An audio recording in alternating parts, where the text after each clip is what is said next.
Welcome to The Explainer. Today, we're diving into a foundational text that asks a pretty critical question. Is your faith just something you do out of habit, or is it built on something solid, on real, undeniable proof? Let's get into it. So, right off the bat, the text confronts you with this. It really draws a line in the sand. Is what you believe just something that was handed down to you, something that's maybe a little uncertain, or is it something you've proven for yourself, something that's steadfast? And the text paints two really different pictures here. On one hand, you have a faith that's based on custom. It's described as fragile, something that can be easily shaken by doubts. But on the other hand, a faith built on knowledge, on actual evidence, well, that's presented as a firm anchor. It gives you certainty, especially when you're facing life's biggest tests. So, how do you build that unshakable foundation? The source points us to this classic manual, The Three Principles. You can think of it as the essential roadmap for doing just that.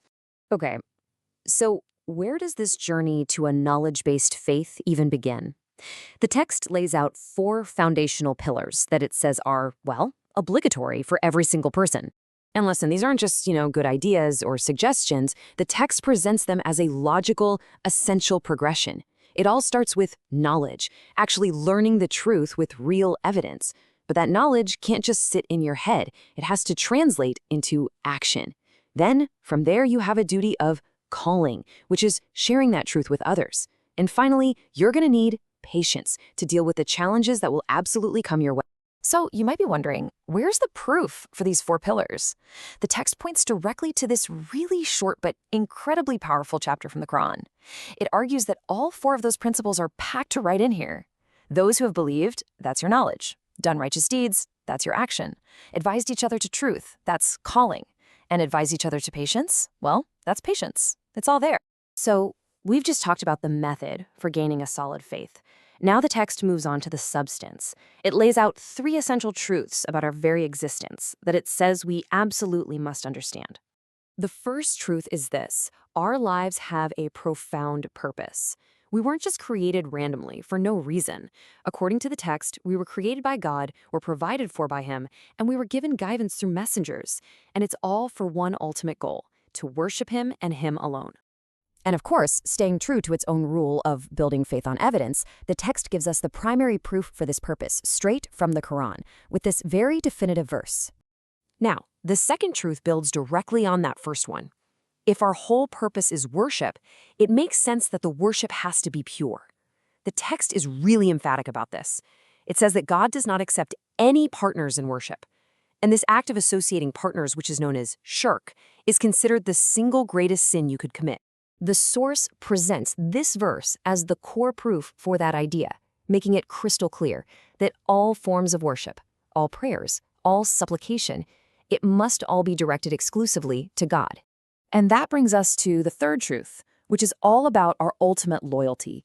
The text states that if a person is truly devoted to God, they can't also have allegiance or loyalty to those who actively oppose God and His messenger.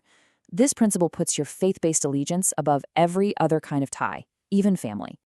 So all of these truths, they all lead to one place. They culminate in the single most important command in Islam and its direct opposite, the single greatest prohibition. And here it is, laid out plain and simple. Tawheed, the absolute belief in the oneness of God and the purity of His worship, is the greatest command. And its polar opposite, shirk, associating partners with Him, is the greatest sin, because it's seen as a direct violation of our very reason for being here. So, why is all of this foundational knowledge so critical? Why is it so important? The text makes it very clear that this is not just some theoretical exercise.